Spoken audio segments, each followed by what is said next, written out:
Stallberg. So we'll see if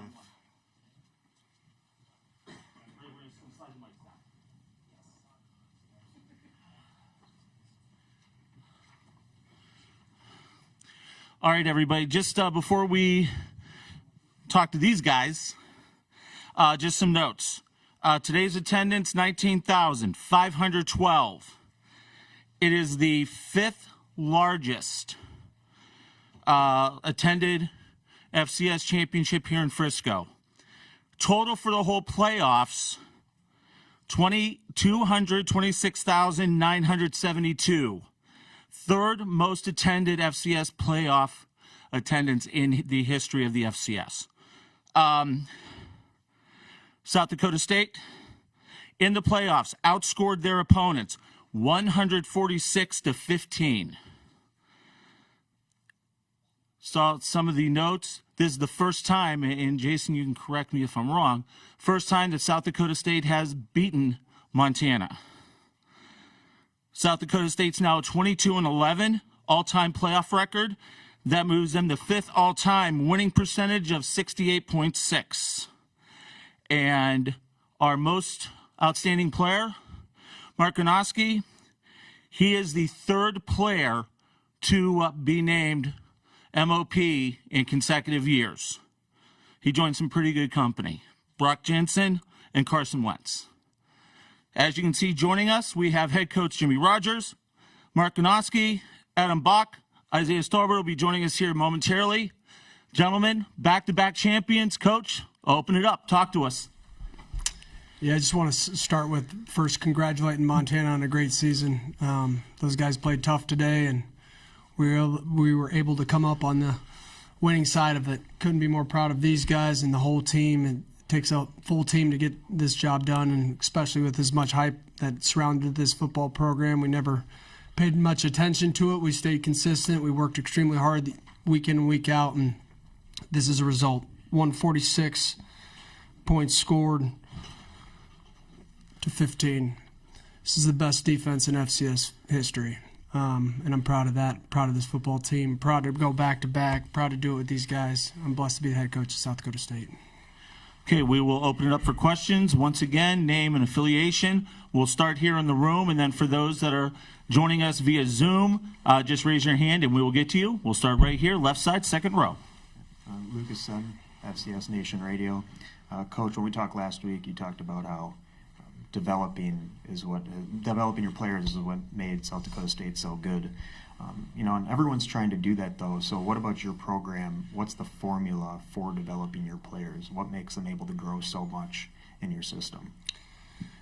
I don't think it's just developing scheme or developing athletically. It's developing the full person. The mind, controls your actions, how to respond from adversity. This team has been battle tested. A lot of this team has gone through a ton of heartache, and they've learned from it, and we've stayed consistent in our approach moving forward.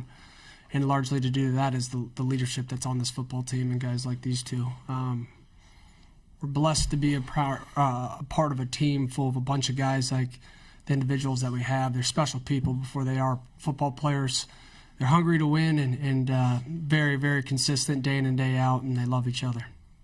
We'll stay over on the left-hand side. Craig, go ahead. Craig Haley, Stats Reform. Coach, you just took an assessment of your defense, where you think it stands.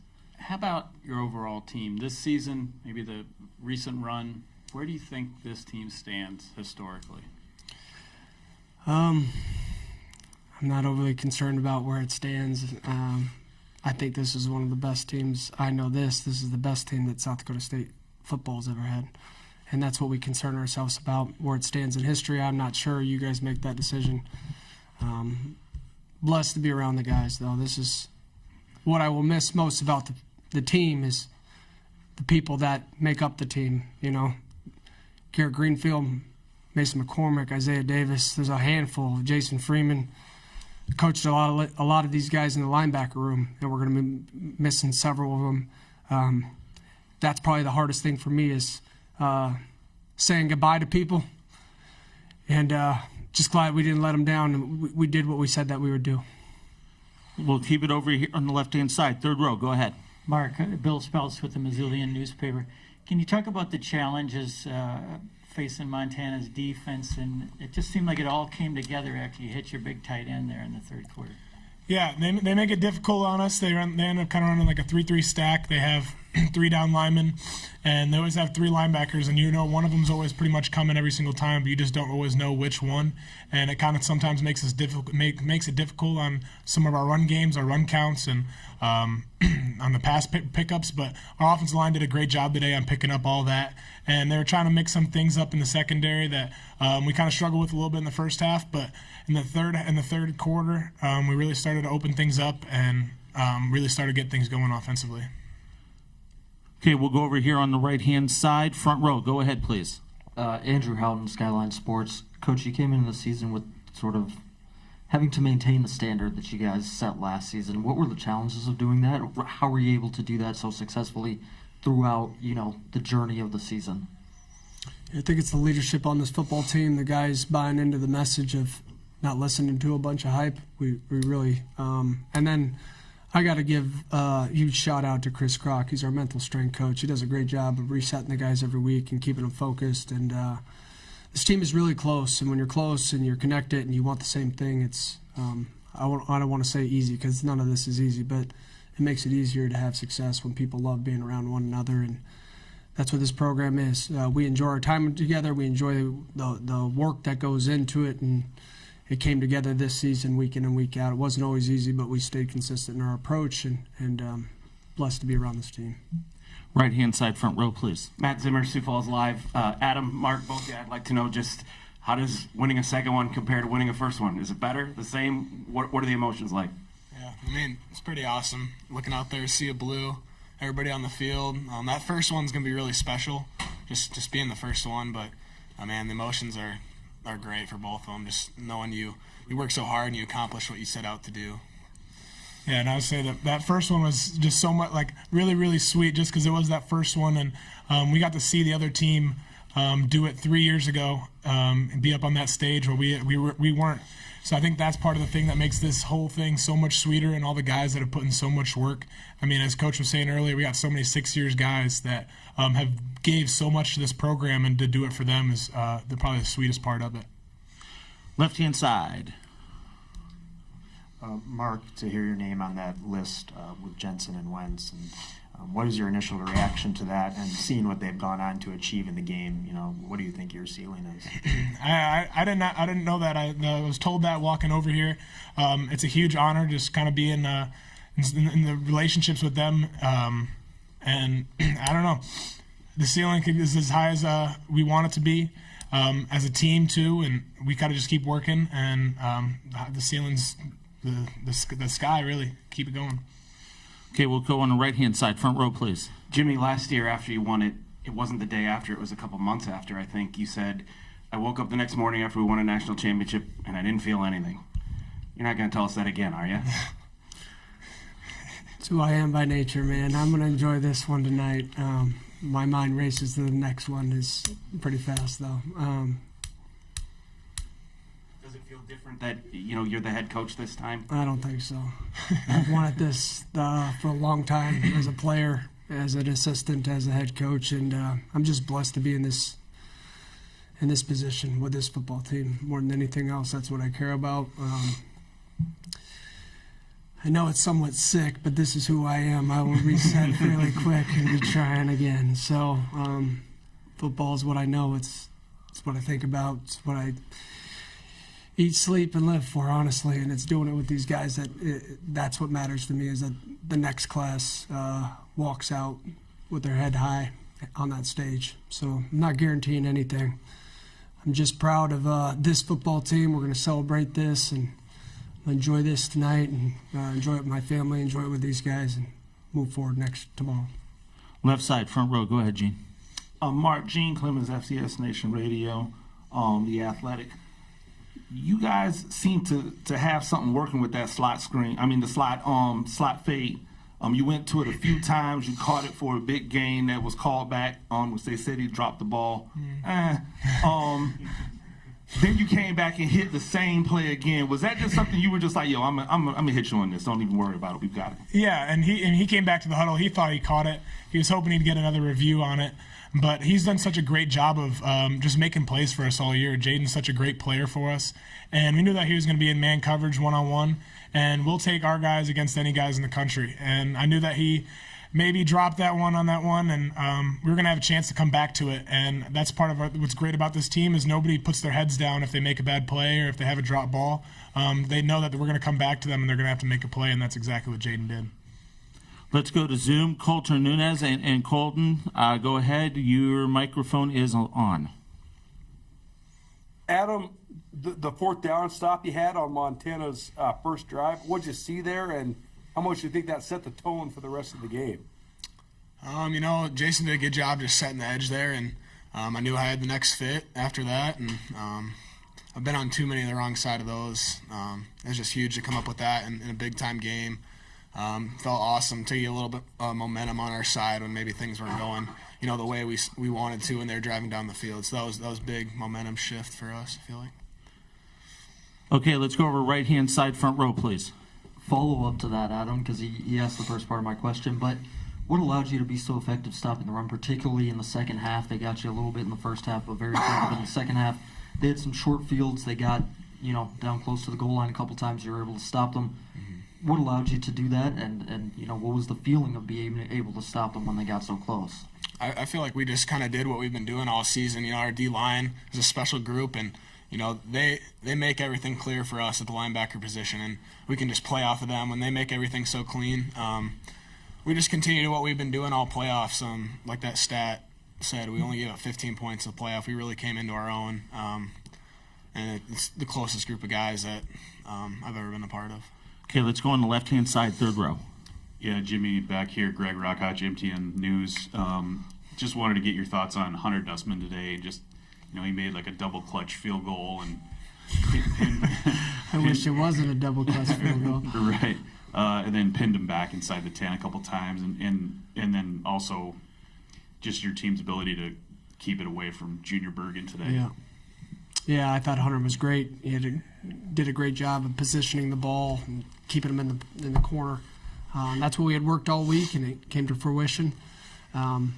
He got one on us on the opening kickoff. At the end of the day, it comes down to tackling and doing the basic things extremely well, but I was really proud of Hunter. Unfortunate we didn't get that, the PAT there.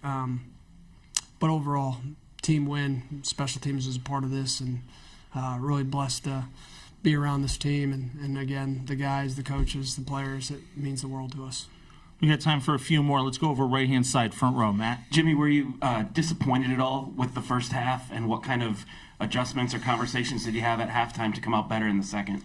No, not disappointed. We made some uncommon errors. The punt that hits Matt Durant's, and then Jay Lee jumped on it. I didn't see it hit Matt Durant's, but Jay Lee said it hit Matt. We were trying to get away from the football, and when you're trying to finish a play, those things will happen. Did we want it to have happen? No. But we were able to respond. He threw an interception, didn't see the guy fall off. We responded. He knows that. And so you can't hang your head on the mistakes, but overall, if they can't score points, they can't beat you. And we stayed consistent with that. And we knew if we gave our offense enough opportunities, success would come. And we started getting going in the third quarter. Up front here, left-hand side. Adam, last year when I talked to you during the player interviews, you were admittedly, it was a rough year. You were feeling a little banged up. You talked about having to take on big bodies all the time. Number two, how are you? Well, number one, how are you feeling this year? And what came into your decision to say I'm already going to run it back before you even saw the results of this game?